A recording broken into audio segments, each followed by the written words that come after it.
The Bible says in Exodus 3 and 4. Or is it actually in Exodus 3 and 4? Or is it Exxon? Yeah. But if you go to Exodus 34, remember it says, now the Lord said to Moses, cut out for yourself 2 stone tablets like the former ones. And I will write on the tablets the words that were on the former tablets, which you shattered. So be ready by morning and come up into the morning to Mount Sinai and present yourselves there to me on the top of the mountain. And no man shall come up with thee, neither let any man be seen throughout all the mount. Neither let the flocks nor herd feed before that mount. And he hewed 2 tablets of stone like unto the first. And Moses rose up early in the morning and went unto Mount Sinai as the Lord had commanded him, and took in his hands the 2 tablets of stone. The Lord descended in the cloud and stood there with him as he called upon the name of the Lord. Then the Lord passed by in front of him and proclaimed, the Lord God, compassionate and gracious, slow to anger, and abounding in loving kindness and truth. Keeping mercy for thousands, forgiving iniquity and transgressions and sin, by no means clearing the guilty, visiting the iniquity of the fathers upon the children and the children's children to the 3rd and the 4th generation. So Moses made haste and bowed his head toward the earth and worshiped. Amen. Remember what I said concerning that? You don't remember what I said concerning that? Oh, okay. In fact, I have one. Remember I said something concerning that. Remember I said Moses made what? Haste about, low towards the earth and worship. Remember what was going on? What did God just do to him in 6? What did the Lord just do to him in 6? Look at verse 6. He passed. What did I say then last week? Isn't that what Moses desired? Yeah. To see him, right? To see. And then when he passed by, what did Moses do? Drop down and start He working. couldn't, right. So Moses couldn't handle it. So you remember? Moses couldn't handle it. All that you asked for, so what you asked for, you got. And then when this actually took place, instead of you looking up to see, you bowed down. That's how awesome he was. It was so awesome to the point that you couldn't look up. So what you did do was immediately, like we would all do, and what we will do one day, whether you know it or not, Philippians 2 verses 10 says every knee. So one day we will all do the same thing. Now is the time to drop. We drop because now we're in the presence of the Lord. What a glorious moment! If I could ever paint a picture, that would be a picture that I would want to paint, and that is, as Moses saw the Lord, so do we, or so will we also. And will we? Oh yeah, you will. That will all drop. But some will drop begging and pleading. Others will drop because we finally got to see the awesome, the Almighty. We finally get to be with Him one day. Well, the scripture says every knee shall bow. Huh? It says every knee Yeah, will bow. but some knees won't bow out of the. Well, they don't have to bow. Right, but they're going to bow. Yeah, so And every tongue will confess. right. So they are going to bow. So I just wanted you to see that. Forcefully, right? One way or the other. And you can either do it on your own, or he'll break your knees so you can do it. There you go. Okay. But bottom line, 9 was, who's at 9? Then he said, if now I have found grace in your sight, O Lord, let my Lord, I pray, go among us, even though we are a stiff-necked people, and pardon our iniquity and our sin, and take us as your inheritance. And that awesome too. What did Moses do? Remember Moses was doing what?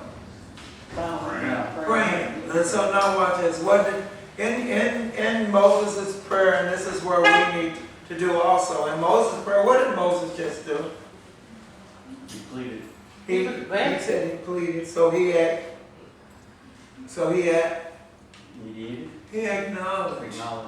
He acknowledged, what is it? He called not only the people, but he called himself what? He says, we are that. See that? We are still there. He didn't say they are still there. He says we are still there, people. So he fessed up. I've said it over and over. When we want God to remove our sins, when we want things to take place or God to help us in our lives, then what must we do? Fess up. Confess. Let it go. I heard a gentleman actually say it today, and it just blew my mind for the world actually say it. I don't know if it was a singer or what, but I heard it on TV, some entertainment guy said, you know what, we've got to let go and let God. I'm like, wow. To hear you make that statement is awesome. But anyway, guys, so let's get back into your text. He says in 9, he says what? In Exodus 34, verse 9, he says what? Then he said, if now I have found grace in your sight, O Lord, let my Lord, I pray, go among us, even though we are a stiff-necked people. So now you see it. Pardon our iniquity and our sin, and take us as your inheritance. Take us as your what? Inheritance. Inheritance. The other one says what? Possessions. So think about it. And so now let's go on. I need to get where I need to go. We went through all this, so let's travel. 10 says what? And he said, behold, I make a covenant. Before all your people I will do marvels such as have not been done in all the earth, nor in any nation, and all the people among whom you are shall see the work of the Lord. For it is an awesome thing that I will do with you. 11, Carla. I figured. No, I put on black. 11. She got it. Exodus 34, verse 11. Observe what I command you this day. Behold, I am driving out from before you the Amorite, and the Canaanite, and the Hittite, and the Perizzite, and the Hivite, and the Jebusite. Yeah. And watch this. What did he say in 10, guys? What did he say in 10 that we need to pull out? There's a word in there that we need to pull out. What? Something you said. Perform miracle. Perform miracle. Then he said, what would be the performing of his miracle? He's going to drive out. He's going to drive out. Who's going to drive out? He. Wait a minute, we need to go in there and help God out because God can't do it alone. So we need to go in there and come on through. I'm sure, and you know what, that's how we think too, whether you know it or not. You know, God, look, now I see where you're going. I see where you're going with this, so now let me go in there and see if I can help. Yeah. This is what we do, whether you do it or not. Instead of, hey, he did it, he said he could do it, he can do it. I was at the bank today, and I told the lady, she says, you know what, it's so good to see you. I said, it's good to see you too. She says, wow. I said, isn't it amazing? I said, because she wanted to talk to me about how much of a hard time she's actually having there, and she wants to find another job, and she wants to get out of there. I said, isn't it amazing? I said, if you don't watch it, I said, be careful what you ask for, God, to give it to you. I said, but watch this. Let God close the door. Let him close it. I said, and then don't be afraid when he closes it. But let him close the door, I said, because I guarantee you, he'll open another one for you. Absolutely. I said, but you gotta hold on to God. Well, what are you saying? I'm back in the same old thought here. Remember, what did the Israelites now do? Remember they had made, they just threw it into the fire, right? Yeah. And then the calf came up, right? Right on it goes. Then this golden calf came up, right? Okay. Well, so watch this. And what did it do? What did it do as far as God was concerned? It separated them. So watch this. Remember this. It's the same way when I heard somebody say this a long time ago. But we're saying that God is no longer in our lives. God leaves us. No, we leave him. I struggle with that one big time. Okay. Yeah. God never leaves us. No, we leave him. We leave God. Amen. But God never leaves us. God is there with you. The footprints, God is with you. I carried you. So we need to stop and think about it. Here's a situation. Guys, this is a drastic situation. This is major. This situation is at the point where you've got Israel, is the Israelites now that have been separated from God. You've got the Israelites now that have went to the beginning or to the opening part of their tent and have looked out and have prayed when they saw that cloud coming over. You've got now the Israelites that have come to the conclusion that they have sinned, that they are a stiff-necked, stubborn body of people. So the Israelites, just like Moses, the Israelites have made their confession. God has accepted their confession through Moses. So Moses is now the mediator. Moses is now went before the people, went before God and made the statement, we are a stiff-necked, stubborn people. So he's made that. He's acknowledged it for all. God has accepted it. God says, now, I will perform some miracles out of this world for you. You watch, you just sit back, I'm going to perform some miracles. So what we're doing is waiting on some miracles out. And that's what God's going to turn the lights back on. Let's see. We're waiting for some miracles to happen. God told them, I want you to basically be still and know that I am God. And so now God makes the statement where we were at. He says, I'm going to drive out a nation of people. I'm going to get them all out of the way. And you watch this, and then you're going to go into the land of milk and honey. We stopped there, but watch this. 12 says what? Who's 12? Be careful not to make a treaty with those who live in the land where you are going, or they will be a snare among you.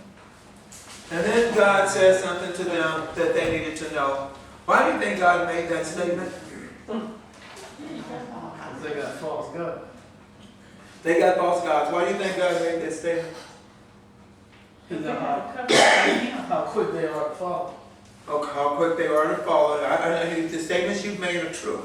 They're very true. They made a covenant with him, with God. Because you made a covenant with God. You didn't make a covenant with them. You got it. Right. You made a covenant with God. So what I want to do is remind you, you made a covenant with me. Right. But when you go into the land and how beautiful it is, oh, how we quickly forget.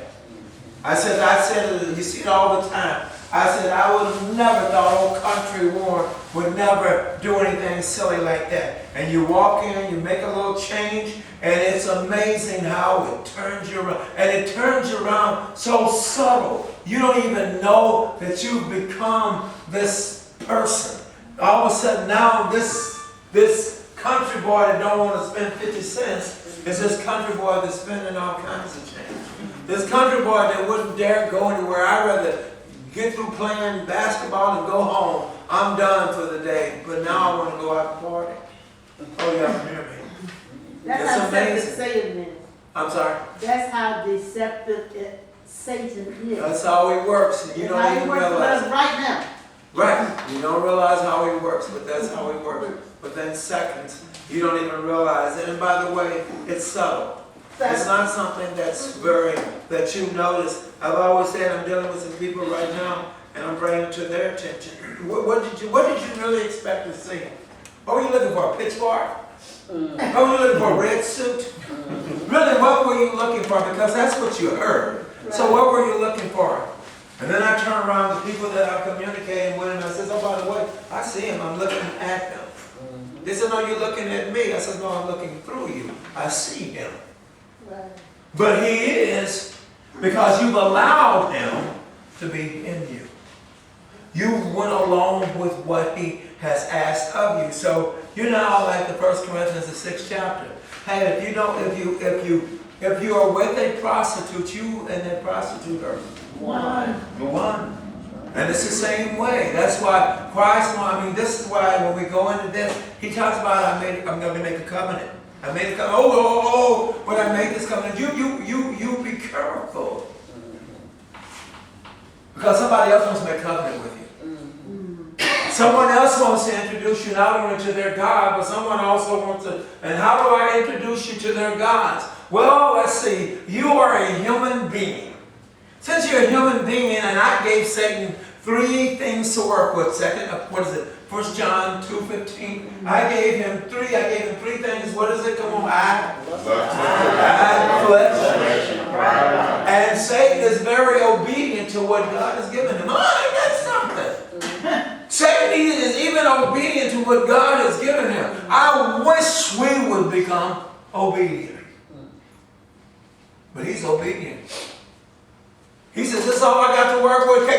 Can you give me a little something else? This is all you got to work with. Okay, then that's all I got to work with. Then I'll take what I've got to work with. And I will apply it. I will use it. Now you see the danger in this? Right. This is what we do. We slip, we mess up so many times, and then we just go on about our business doing all kinds of dirt. Well, I want you to see this. He makes this statement. I know you all waiting. Well, when is he going to get in the papers? Well, not yet, because we've talked about these issues. So I want to keep going. So now watch this. As we travel, let's go on a little bit farther. He says what? 13? 13? Who's reading 13? 34, 13. Huh? But rather you are to tear down their altars and smash their sacred pillars and cut down their Asherim. For you shall not worship any other God, for the Lord, whose name is jealous, is a jealous God. What did God say to them in 12? What did God say to them in 12?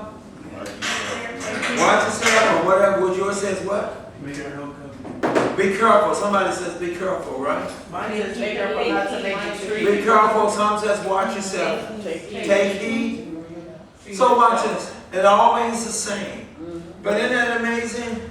You told me to take heed. Okay, you told me to take heed. You told me you made a covenant with me. But I'm going to take heed. I'm going to be careful. I'm going to watch myself on what? Then he tells you what? See your text? It opens it up. I don't leave any outlets for you to come up with some junk. He tells you what. He says, watch this. When you go down there, he says you're to do what? Smash. See it? Smash or what? Pillars. No, yours says pillars. Come on, somebody else. Mine says altar. Yours says altar. That's all it says. It ain't got nothing before. Lord, come on. It says what? They're Sacred. Sacred. Oh, I see. Don't really. I thought it had in your book too, but you said pillars. Sacred. Do you hear what I'm saying, guys? It said sacred. Watch this. What is your God? Sacred. Think about it. So what is he telling you? You don't understand. That's why you need to watch out. That's why you need to be careful. Because guess what? What is sacred to you is also sacred to them. What do you mean? Their gods are sacred. Their gods are what you would call holy. So guess what? When you go in, these holy gods, watch this, you're going to see them. No, I ain't. Then why you need to smash them?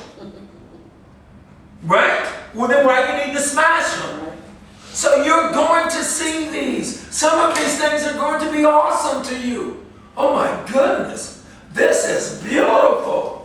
This is gorgeous. I think I'll hold on to this one. He told you to take heed, be careful, and watch out. So God is telling you, look, you haven't been there, but I'm telling you ahead of time what to expect. Watch this. You don't know him, but I'm telling you how Satan operates. I'm giving you how he works. I told you, lust of the eye, lust of the flesh, and the pride of life. I told you how he operates. But you fall right on in there and keep going. Do what you want to do. I've said it too many times, a lot of us ain't going to make it to heaven. Because we still think we rule. We won't say it. Oh, no, I don't rule. You don't have to say it. Your actions speak. Your action says that you don't get your way, I don't come. That's control. You're trying to control God. When God says, I got an issue for you, I will control you. It looks like you're controlling me, but I will control you before you leave this place. But it'll be too late. So they're coming in. He says, hey, for a fact, you need to understand, for a fact, you are going to see the promised land. You need to understand that when you get in there, you need to tear up some stuff. when you get up in there. Don't get up in there and get caught up in that junk. That's junk. Watch this. Not only do you get caught up, but watch this. He says what? Go, come somebody keep reading. 15 is where we at. 15 Otherwise is- you might make a covenant with the inhabitants of the land, and they would play the harlot with their gods and sacrifice to their gods, and someone might invite you to eat of this sacrifice. And how is that going to happen? Watch the text before we go, and then any stuff that's been written. Watch the text. He's telling you, he's giving them ahead of time what to become aware of. You need to understand, God's playing the harp. That's a powerful word. You gonna go in there and play the hoe. That's a pretty powerful word. I'm gonna play the hoe. We thought hoe was for women. Did you hear me? And it's for men too. You're going to go in there and play, because guess what? You're going to go in and have an appetite for their gods. No, I'm not. Worship, next verse say. 16, who's reading? 16, Julie, is it your time? 16 says what? And thou make of the daughters unto thy sons, and their daughters go a whoring after their gods, and make thy sons go a whoring after their gods. Isn't that amazing? How is it going to happen? And you see how Jesus made, see how he opened that, made that so simple. You know, I gotta go pull commentaries, I gotta do all this stuff. And when it is clear as a bell how these things are going to happen. Boy, you're gonna like that good looking woman when you walk up in there. Woo, girl, you ain't seen a good looking man when you roll up in there. You know, girl, let me explain something too. The most Israelites are average. Girl, you're going to walk in there and there's one about 6'5" that you're going to roll up on. Oh, girl, he just going to catch your eye. Oh, brother man, you don't understand. You thought your little Israelite girl was fine. You ain't seen that until you walk in there and see the hips on this one. Whoa! Boy, you going to go crazy. Did you hear me? We fall up on, watch this, here's something else you fall in love with. Shades. Shades of complexion. You fall in love, Lord have mercy, look at the shade, look at the complexion of that woman. Look at the complexion of that man. Watch this. Clothes. Women, you are a slave. Come on, don't you ever remove that. They have come out of Egypt. They are slaves. You ain't seen no purple when you roll up in there. You thought you had some blue. Wait till you see some blue when you roll up in there. Rings and golds and all those things. Oh, you thought you had some gold. You don't even have any anymore. He told you to do what? He said what? Tear it off. Tear it off. He told you to tear it off. So you didn't tore it off. Guess what? You don't even have, look up here. And then watch this. Let me hit you with something that really, you don't realize that you think it's so simple, but it's so powerful. It's called food. It's called food. It is a necessity. And you ain't seen the size of grapes that are the size of a little baseball. You ain't seen none. Ever went to a place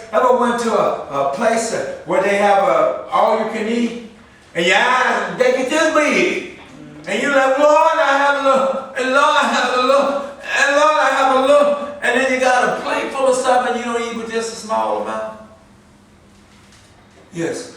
I just wanted to check this. I saw pictures of an Egyptian wedding, and an average-looking girl that I worked with, when they dressed her down, she was the best-looking thing ever. I mean, she was gorgeous. Listen what you're talking Gorgeous. about. Okay? Listen what you're talking about. Everything was just gorgeous. Okay? Ain't that something? I said somebody hit me to something I never gave it any thought to. Hollywood.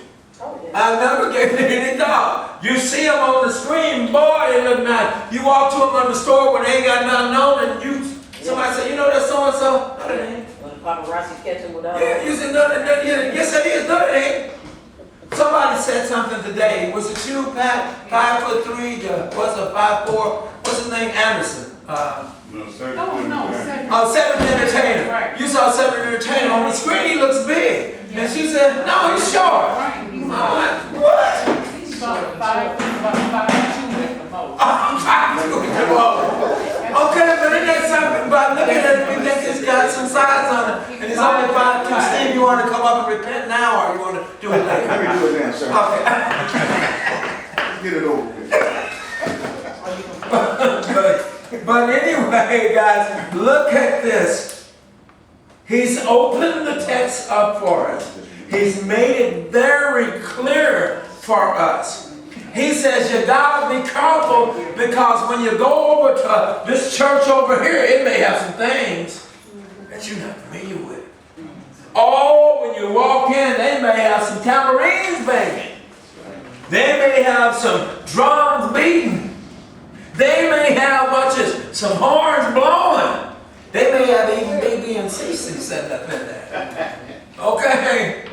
You say, Lord have mercy, this has got to be worse. I'm saying, because everybody, yes, everybody having a good time. Be careful. That's why he wants you to stay away from it. For those that will be in Sunday's class, you're going to hear a little bit about this. That's why he wants you to run. Don't get caught up. When we get caught up, why? Because we are human nature. We are human beings, and we like feelings. If it feels good, give it to me. Why do you think the lust of the eye, the lust of the flesh, steals you with pride? Why do you think it does it? You become habitual behind it. Because it is a pleasure drug. Hello, that's what it is. But watch this. Shame on me for calling what God created. But let me see if I can help you. Even God knew it was a pleasure because he says, that's how I make people come together. To produce, to multiply the face of this earth. Sorry it's been misused, but that's what it was for. To multiply the face of this earth. But anyway, let's get on. So we now know, he says, and you shall make for yourself no molten gods, right? Mm-hmm. Who was that? 17? 17, Julie? How does yours read? 17 says what? Thou shalt make thee no molten god. Why did you say that? And that is the commandment. Why did you say that? Exodus 20. Why did you say that? Have no what? Have no other. That's what I was waiting on. You said gods. Have no other gods. He is God. But have no other gods before me. So that's why he made that. But I wonder why he mentioned that. Can't you see a key word? Pull the key word out. And then we can move on. What's the key word? The hell, what is it? Molten. Why? What did he tell you to do? What did you do? What did you do? You just threw it in and it came up. It came up a can. Well, I just threw it in the fire and Aaron said, I didn't even stir it around. I didn't stir around. I turned around looking around. Look at here. There's a can. Hear what I'm saying? So he said molting, which would be the key word. He said, guess what? I've already talked to you, watch this, prior about gods. I told you to be careful. I told you the women, you don't realize it could be your God. I told you the men, you don't realize it could be your gods. I told you the food, you don't realize it could be your God. I told you that the inhabitants which you're going into, the land itself can become your God. You be careful. You be careful. What are you really saying, Warren? Boy, when God gives you something, oh my God. You be careful. when God gives you something and it's so good, you be careful. Boy, you get caught up. You get caught up into the thing that's been given instead of the one that gave it. So you be careful. Here's where they are. I'm going to give you something that's good. But don't you get caught up into the that's good. You get caught up into the one that gave it to you. That's what they miss. Now, 18. Lucia. Lucia, is it Lucia? Louisa. Okay. Celebrate the feast of unleavened bread for 7 days. Eat bread made without yeast. As I commanded you, do this at the appointed time in the month of Abib. For in that month you can come out of Egypt. The first offspring of every womb belongs to me, including all the firstborn males of your livestock, whether from herd or flock. Redeem the firstborn donkey with a lamb. But if you do not redeem it, break its neck, redeem all your firstborn sons. No one is to appear before me empty-handed. Listen to what God is now saying. What's going on? We're from 18 to, I think you read to 20. What's going on with that?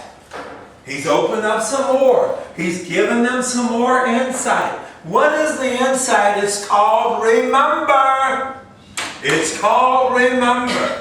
You know what I want you to do is I want you to always have, that's by the way the Passover feast is what he's talking about. I want you to always have that. What do you mean the Passover feast? That's my point. You now already forgot. You slap me upside your head so you can remember again. But you know what I'm saying? Because you've been over there and you threw some gold in the fire and then you lied about it, talking about it come up again. You forgot. What was that fighter's name? You must have forgot. Think about it. You forgot. So let me see if I can remind you. Make sure you remember. What was it that you wanted me to remember? The Passover meal? What was it that you really wanted me to remember that I took you out of Egypt? That's what I want you to remember. That I took you. You didn't get out of Egypt on your own. You didn't. Did you forget about them plagues and 10 plagues that took place? Or did you forget? I was the one that set all this up. I was the one that made it possible for you. I was the one that even sent a man that was simply a shepherd. Simply a shepherd is what I sent to you. And he became your leader. Think about it. And so I want you to remember. Hey, how long you want me to remember it? You better not put no yeast in that bread. For 7 days. I want you to remember I took you out. You didn't do this on your own. I took you out. Not only do I want you to remember that I took you out, I want you to remember the things that I required of you to do when you were, watch this, when you were to be brought out. Remember you already, the offsprings of what? From everyone belongs to me. Right? 19, right? That's what I pull. I want you to do what? Redeem, watch this, redeem with a lamb. The lamb, isn't that amazing? With the lamb. That sacrifice, the lamb, the sacrifice, there's another lamb that we must also, that can redeem us. Y'all know his name, right? That's right. But watch this. But here's what I want you to deal with. Look at the latter part of 20. The latter part of 20 says what? None shall appear before me. None shall appear before me empty-handed. Then guess what? Then I just won't show up. You better show up. Because you know what? That is a demand that all the Israelites, for the Passover, every last one of them show up. And if you don't show up, then don't worry about it. Don't worry about it. You don't have to worry about it. You just won't show up no other time either. That's some scary stuff when you stop and think about it. I have have this habit, but I have this about me. And that's this. I will ask you, can you help me? Can you help me to do this? I'd say it's a good one. But I will ask you, can you help me to do this? You say, sure. Then I'll wait. My wife told you ain't gonna wait long, but I'll wait. When you don't come by, then you know what? Then I try to manhandle it by myself. If it's a refrigerator that I need to take in, and I've asked you to help me, ask my wife, then I manhandle it by myself and say I'm gonna get it in. If I've asked you to help me with, I'm trying to do something and working on something that I needed some help in, and it's rare that I call you, but I did call you, and you still didn't show up. When you do come, I'll say it's okay, everything is okay. Everything's okay, yeah, everything's okay. Okay. Okay, so cool, man, yeah, it's okay. I know it's not okay in my mind, because it says to me, I'll never call you again. That's the way I look at it. I'll never call you again. Because when I called you because I needed you. Hear me? That's when I called you. And you didn't show up. So you just told me where you stand. And I told you, I don't care, it may not be that good, but that's where I stand. So I said, don't worry about it. I won't call you no more. I'm done with it. What are you talking about? Jesus? Well, that's who it is. This is what I want you to do. Everything that I've commanded you to do. And then I told you, when you come, see, you have no choice. If you're doing what you should be doing, there's a sacrifice that you should be bringing. No one should be empty-handed. No one. And if you came empty-handed, don't worry about it. You didn't get enough of it, so let me see if I can help you. Did I not tell the Levites to take the sword? Did I not have them take out how many men? 3,000.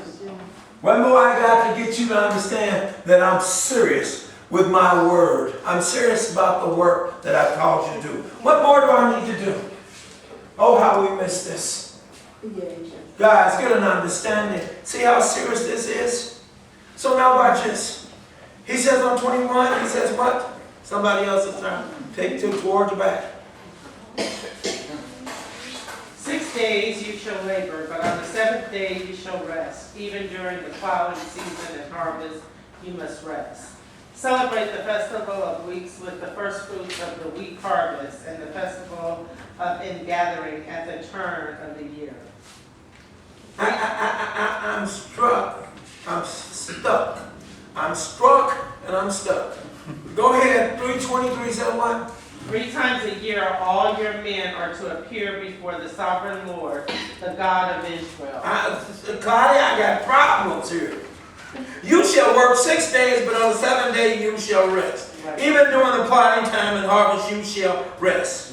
You shall celebrate the feast of the week. Wait a minute! You told me I had 6 days to do something.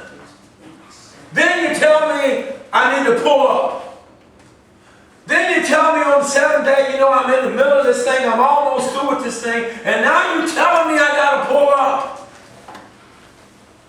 That's exactly what I told you to do.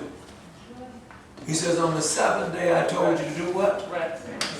Whose day is it? The Lord. Oh, we missed that. I keep saying, when we get through all this Exodus stuff, I'm bringing it to the church so they can hear it. But whose day is it? It's the Lord's day. It's not, wait a minute, help me. It's Warren's day. Well, somebody's day. Whose day is it? Because we act like it is our day. Our day to rest. Our day to wash clothes. It's the rest from the work. And you are to serve God on the Sabbath. And you are doing what though? When you don't do it and you do something else, then you are working. You're working not to do God's work. This sounds crazy. But you're working not to do God's work. You see how crazy that sounds? But that's what you're doing. He's told you, it's a day that belongs to me. You give it to me. We said, oh, okay, Lord, but you know what? This is the only day I got, so I really need to You know, I need to get all this laundry I need to get this. I gave you 6 days. I gave you 6 days to do that. He says, oh, I want you to understand something. On these festive days, you know that day when I told you 7? You know that day when I told everybody to come? What was that verse? Oh my God. What did he say in that verse in 23? 3 times a year, He says, you know, on that day, 3 times a year you do what? all your men are to appear. Wait a minute, some of your men are to appear. All your No, wait a minute, because I got a few that need to stay back to hold on. But because, Claudia, you don't hear me, because they need to make sure that they protect the women. All your men. We got to have some kind of legitimate excuse, because if we're going to deal with them Hittites, them, what's the Jebusites, them Canaanites, come on, them Amorites, we got to have somebody that beat up behind to protect the women. God's gonna do that. Isn't that something? But we got a excuse. And we put it in our minds to be legitimate. It's okay. See, I figured this thing out. I got an answer to this now. So guess what? Lord, I know you'll forgive me. I think we had a miscommunication Sunday. Remember me and you, Clyde? But Sunday, I was talking about, remember, Carla? I was talking about the person sick. Oh, I can't make it to church. But come worship. Come to work. But I still got to get there. But I'm going to get there. But I'll pass, you know what, but I don't want to pass this cold on everybody in the church and sit in the back. Right. Because when you didn't have a problem, I keep telling you, it's this Monday miracle. It's a Monday miracle. And it works. Sunday, you're sicker than a dog. You can't even crawl up in here. Okay? I like that. And so watch this. And so God says, yes, come rest. Where? Come with your brothers and sisters in fellowship. It's amazing how sometimes you're feeling ill, but just because you got up and came down, You start feeling better. you start feeling better. Isn't that something? That's amazing. These illegitimate excuses, watch this, to God, but they're legitimate excuses to man.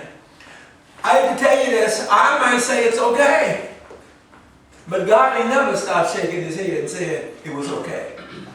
God said, God says, I laid it, I intend for you to follow it. You don't follow it, then don't worry about it. I told you, God runs a beautiful dictatorship, a beautiful one. He loves us to death. Hear me? He loves us to death. I'm running by you again. He loves us to death. Right. We died for. Because guess what? Either you do my will or you're dead. He loves us to death. Either you do my will or you're dead. Some would say either you do my will or go to hell. That's it. That's it. That's just what I'm talking about. Just rubber meets the road. So watch this. So then, now he says in 24, For I will cast out the nations before you, and enlarge your burdens, neither will any man covet your land, and you will go appear before the Lord and the God 3 times in the year. and that's it. Is he talking about what he just talked about? He repeats it. What is he? Why is he repeating that? He's driving us to support. Huh? It's important. Yeah, but very important. He's driving. But why is he? Yeah, he's driving. But why? Because he got some idiot that thinks, if I leave, we're gonna protect the women. If it ain't no men there, if we all gone, then guess what? The inhabitants of the land can come and take it. What did that text say? Read that again.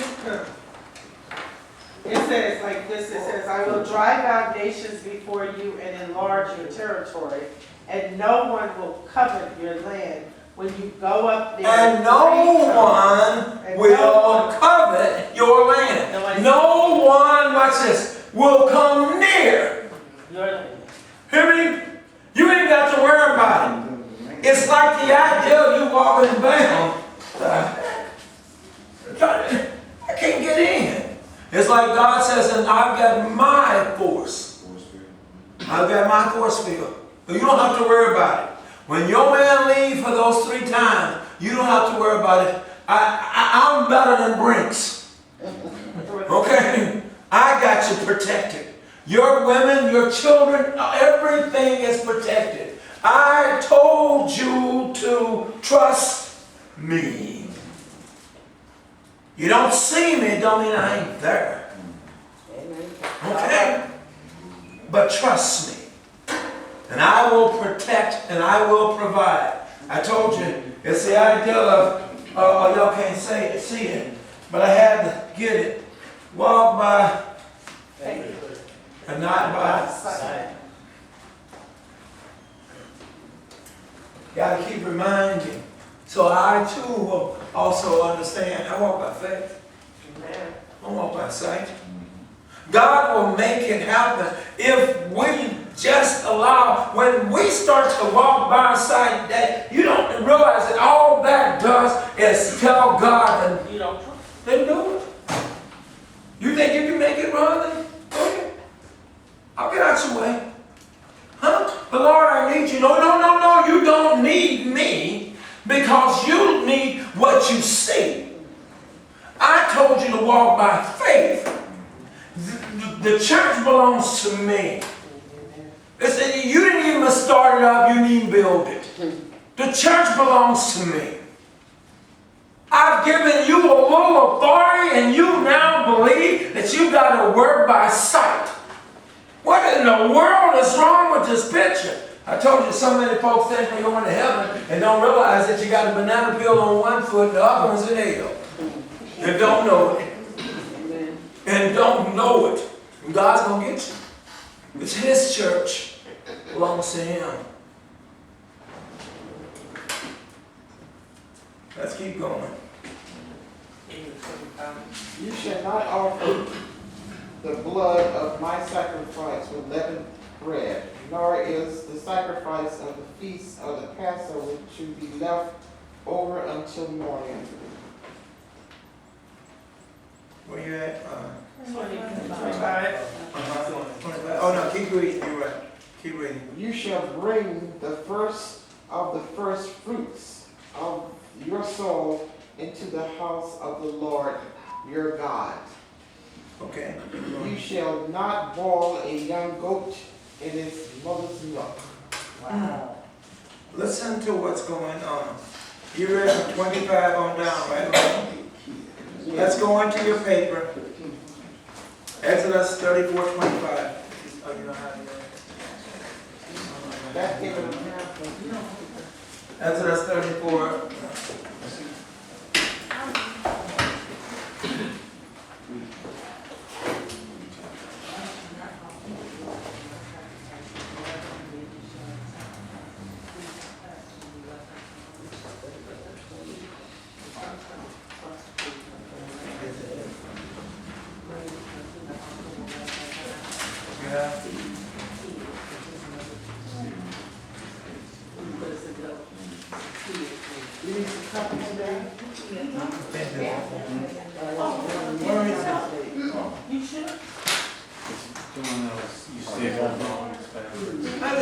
Who made this? Who did this?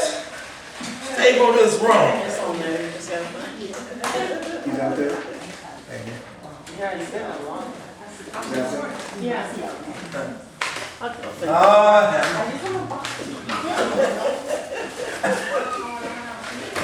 got a fix, brother.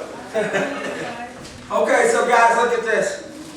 He says, the people were to guard the Passover. The Passover was the most important feast for the Israelites. But God wanted them to observe the Passover in the right way.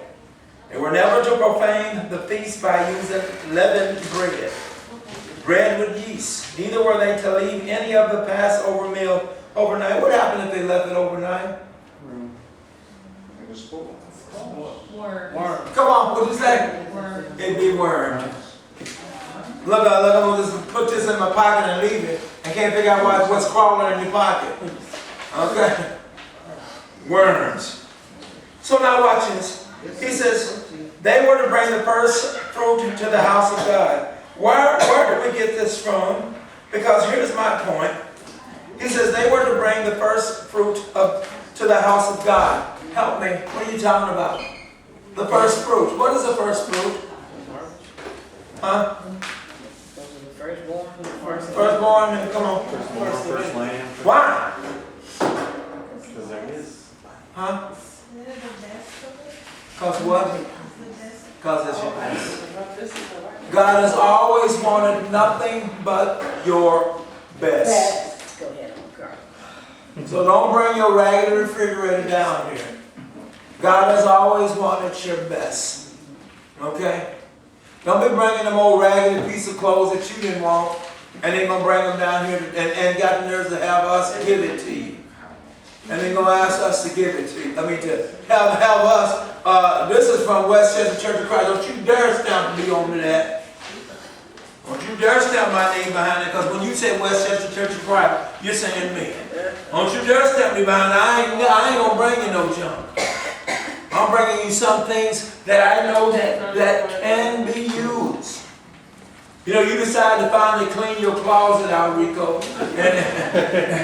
And all them old shirts and, you know, them that you had when you was a kid, you thought, shoot, this be good. Somebody else can wear it. Why don't you wear it?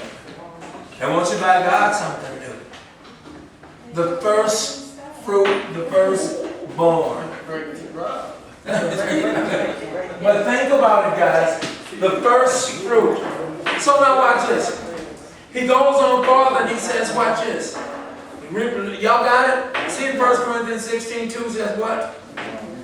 Upon the first day of the week, let every one of you lay by Upon the him. first day, it was probably on the backside, Steve, because I had. Yeah.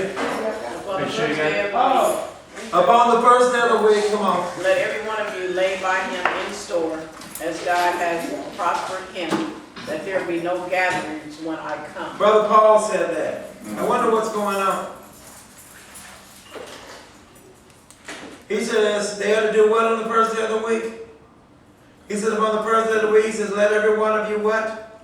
Lay by him in store.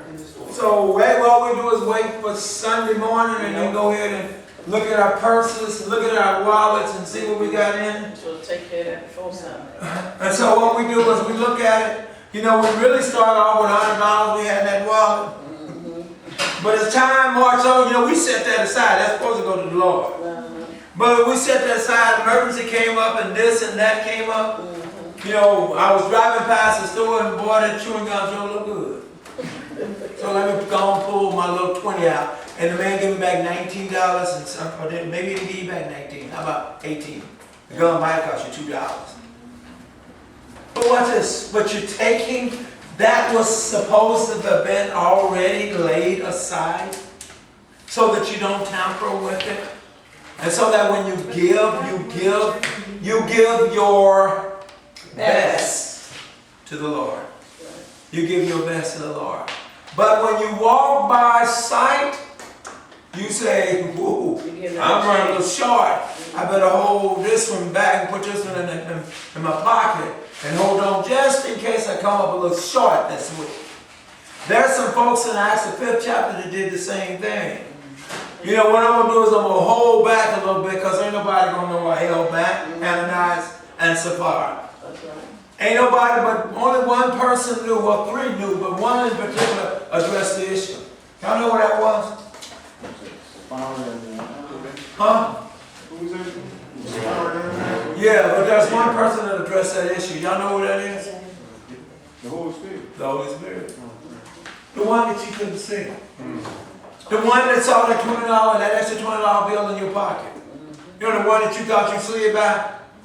And you slid that right back onto your wallet and said, I ain't gonna get that one. Or the one that you know you pulled your wallet out, you saw it. You know it was far. But you said, look, I'm a little short, so look here. I got all these ones. I got all these ones. Claudia, let me clean out my wallet. Let me clean out my wallet. Now I feel better. See? It's light. Now it's lighter. My wallet's lighter now. What do you mean? I still got that 20. But my wallet is lighter now. I probably at least got rid of at least 7 or 8 of them single bills that was clogging my wallet up. Did you hear me? Think about it. No, you Hey. want to acquire a collection, but Oh, I ain't gonna mention that coin collection. I ain't gonna even mention that coin collection. When all of a sudden, look, I stopped off at the grocery store before I got here and grabbed a donut and some coffee, and they gave me some change. So let me go and drop this change in here. I should tell the brothers when they give it to you, pour it right back out. Unless it's a kid, pour it right back into them. Get it back to them. Okay. But guys, watch this. Let's go on. He says the people were not to cook a young goat in its mother's milk. What's going on? Yeah, really, what is that? Oh, and whose mother's milk? Which one? Goat's mother? Goat's mother or the mother? Yeah, it's mother's milk. Oh, and his mother, the goat's. Yeah, goat's mother. Versus. You know what? You know what? You know what? I started to answer that. You know what? Homework. What do you mean by that? Hey, write that down. I wonder what he meant by that. When you find out what it means, it's powerful. Huh? It's got some other stuff. And it's got a lot to do with the New Testament. Got a lot to do with the New Testament. I couldn't believe it either when I started studying it for long. Don't tell us that we don't got homework. No, I can't tell you. I'm saying it, don't we? So let me tell you. Yeah, can't keep to yourself. I just- Can't keep to yourself. I just told you. Guys, watch this. That one we'll go back. We're going to pass on. Let's roll. He said what? 27. And the Lord said unto Moses, How you know he said it? It said right there. Oh. and the Lord said unto Moses, write down these words. Can I use yours? Yes. I'm sorry, this is King James. Let me read this. Yes. Here it is, even. Lord. 27? 27. Yeah, there it is. Okay. Then the Lord said to Moses, write down these words, for in accordance with these words I have made a covenant with you and with Israel. Moses was there with the Lord 40 days and 40 nights without eating bread or drinking water. And he wrote on the tablets the words of the covenant, the 10 commandments. Isn't that amazing, guys? Pull your paper. Do we have that? Oh, okay. The 10 commandments. The 10 commandments are the basis of God's covenant, of his relationship to man. The 10 commandments are the very basis of civilization, of human life itself. Review the 10 commandments and note how they are the very foundation of human order, decency, and respect. And without the principles and rules of the 10 commandments, human life and civilization would be utter chaos. Keep reading. The 10 commandments, I got some more. Only. The 10 commandments are so important that Moses did not sleep or eat while receiving the law. Note what Scripture says. Moses was up on the mountain for 40 days and for 40 nights without eating bread or drinking water. He was in deep prayer and communion with God. Did you catch it? Mm-hmm. Deep prayer. Run that by you again. He was fast. Because I want you to see something. Your Bible says in 28, so he was there with the Lord 40 days and 40 nights, and he did not eat bread or Drink water. drink water. I wish Sister Cook was here because I wonder how long you can go without water. Not very long. Not 40 days or 40 nights. I know. Sure. I know. You can 7 go days. longer Without without food. food than you can water. But not without water. I don't know how many days it is without water. Maybe 7. Okay, that's squeezing it. That's squeezing it, huh? Yeah. That's squeezing it. Oh, no. Cause I have it every hour, like I'm But telling you. here's my point. You can when you're focused in on. Christ. Praying. You know, that's what they say, fast, pray, You fasting. Isn't that something? You can when you align yourself up and you're doing the will of God. You hear me? Because he told them something. Maybe I didn't see He something. was the living water. No, he said something in this text. When they was something about them 3 days. You remember in 24? What did he say in 24? For I will cast out the nations Huh? before you and enlarge your borders. Neither will any man covet your land when you go up to appear before the Lord. So he's saying, guess what? I will what? Provide. I'm going to provide. Moses. I bet you Moses didn't know it was up there for 40 days and 40 nights. Because Moses was now focused on his reasons for being in that mountain. Said that he prayed. He was a deep prayer. Yeah. Can you imagine? I hear God. First of all, I heard in the text he wouldn't even lift his head when he asked him to come by. He finally asked him to come by, to pass by, and the Lord passed by, and Moses, Lord, mercy. Moses immediately dropped.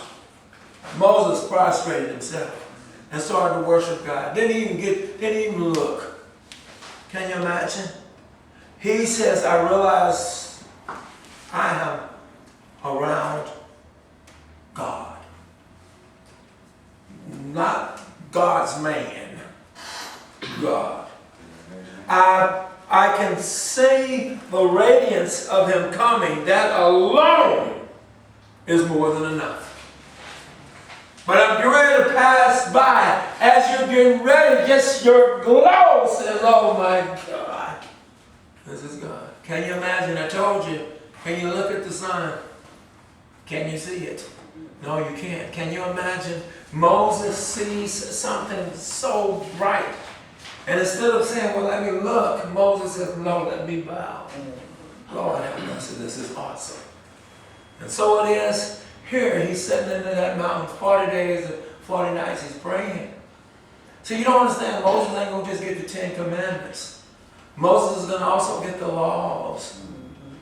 And so Moses has got everything written. There's no excuses. Just like we have the Bible, there's no excuses. Lord, I really was going to do right. He says, well, let me state this. I sure wrote it. So you know what to do right. I sure put it in there.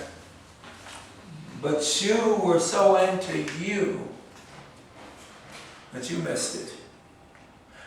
The divine God, not the human God. The divine God doesn't have feelings like we have. The divine God lives off of his intellectual side. What you see on what you call as compassion is my intellectual side. That's who I am. Hear me? That's who I am. What do you mean? That's my makeup. That's who I am. You live off of feelings. I live off of justice. Told you, some of us ain't gonna make it. Because we still want to do it our way. Well, 29 says what? Now it was so, when Moses came down from Mount Sinai, and the 2 tablets of the testimony was in Moses' hands, when he came down from the mountain,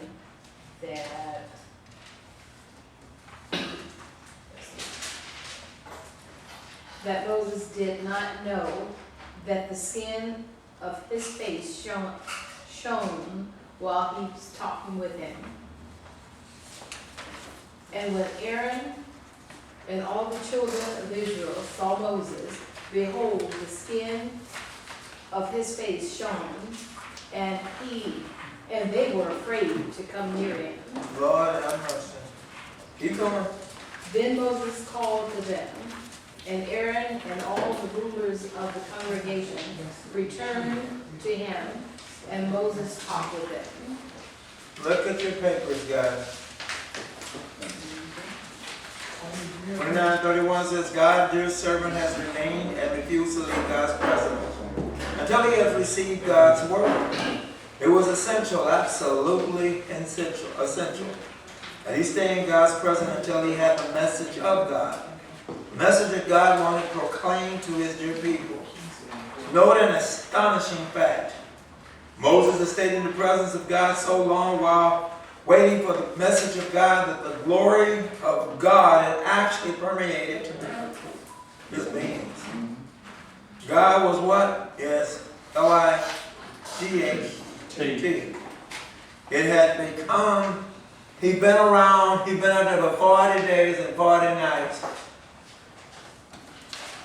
That the image of God was upon his face. Lord, have mercy. Watch this. A fact should be noted about this experience of Moses. He had been spending day after day intercessory, I told you, deep prayer, right? Deep prayer for what? How about for the forgiveness of sin? Deep prayer for what? How about seeking the presence of God? Deep prayer for what? How about seeing to know and understand the Lord and his ways more and more? See, Moses wasn't up there just forever learning. Hello. See? Well, He wasn't up there just forever learning. no. But he had come to the, Knowledge of the truth. you got it. Moses got it. So many in the church today are forever learning, But unable but unable, to come to the knowledge of the truth. They ain't unable, they just don't want. stubborn, Yep. it's stiff-necked. You don't want to transform. You want to remain exactly like you are until something happens. Then all of a sudden that God that you were so stiff-necked and stubborn, all of a sudden you got a different way about you. All of a sudden he's such a loving, compassionate God. But he's not a compassionate and loving God when this happened, whatever it was. It's amazing.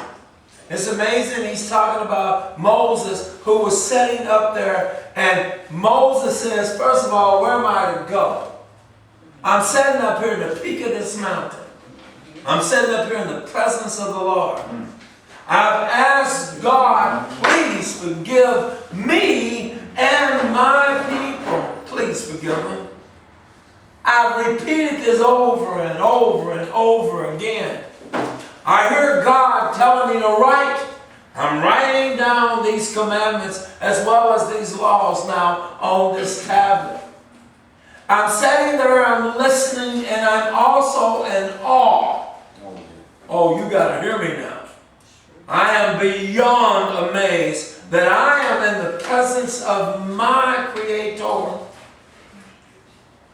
And I ain't hungry. In the presence of my Creator. And I'm not thirsty. Oh, y'all need to hear me. I don't even know how many days I've been up here. And so when I come down from that mountain, I am full of awe, and I am ready this time to hold on to these commandments and to tell the people what God has said, and they scared to death of me. Because this glow is not a little glow. This is a glow. Wait a minute, what y'all do? Somebody click the lights a certain way so his face would shine? This is a glow so awesome that even Moses, who knew that that was his brother, Moses, let's put a cover over it. Let's put a cover on it. Think about it. And every time he now conversed with God, he took that cover off to be with God. But every time he came down to them people, we put that cover on. Can you imagine? You want to see a man grow old quickly? Hear me? We a lot of times look at that man and say, boy, look at that gray hair. We say, that man's got plenty wisdom. Come on. So we say, plenty knowledge. I know there's some old fools out there, but we're not talking about Some that. people, you know, break early. Yes, well, watch this. Moses did. Moses grew, he graded real quick. But all it was wisdom. What? All it was wisdom. Moses is glowing so that I don't know about you, I don't know if I want to be around Moses. So can you imagine how much of glowing he must have had for them to put something over him? Is he a ghost? What's going on with this guy? And we notice every time he comes down, every time he talks to God, he glows. Why did you do that, God? Because he walks like a man. He talks like a man. But I want you to see he's my man. I want you to see this. I want you to see as he glows. So when he speaks, you know it's I that speak through him. You need to see that. These people, no doubt, started to follow Moses. Ain't no more fussing and fighting now. We see something. And I bet he won't have to throw them tablets down this time. And watch this. And he was gone the same amount of time he went the first time. But this 40 hours, this 40 days and 40 nights, we prayed. We prayed along with you, Moses. Whatever it is that God has required of us, we did it this time. Because we also knew this was it. Ain't going to be no second shots. He told us from Jump Street, I cannot walk with these people or I will kill every last one of them. And so ain't nowhere in the world I'm going to be down there clowning. When I know I'm not talking about someone that, eventually when he gets down there, he looks. I'm talking about an omnipotent, an omnipresent God. I'm talking about someone that sees before Moses gets down. By the time Moses had got down there this time, they would have been dead. Did you hear me? They would have been dead if they didn't plant. Because remember, Moses had pleaded and asked God to forgive them. Remember that? And God forgave them. And if you do it again this time, Moses, you might as well step in the mountains with me. Huh? Ain't no need going down. Second chance then. This is the second. There wouldn't be no third chance. You got it. This is the second. This is it. And look how many, that's why I told you, that's why our punishment will be worse. That's why our punishment will be greater. Because, wait a minute, I gave it to you. You thought it was better to continue to live like you wanted to live. I gave it to you. I put it in the book. You said, no, I don't want to accept it. I don't want to make changes. Oh, I will change according to everything that suits me. I will change to that. But to submit to the will and the work that God has called me to do, let me see, I will pull out what I want and I'll submit to that. God says, this ain't a pick and choose. You take it all, or you take none. Watch this. My responsibility, my role, is I hope to scare you to start doing what's right. Did you hear me? To start living the right way. Why?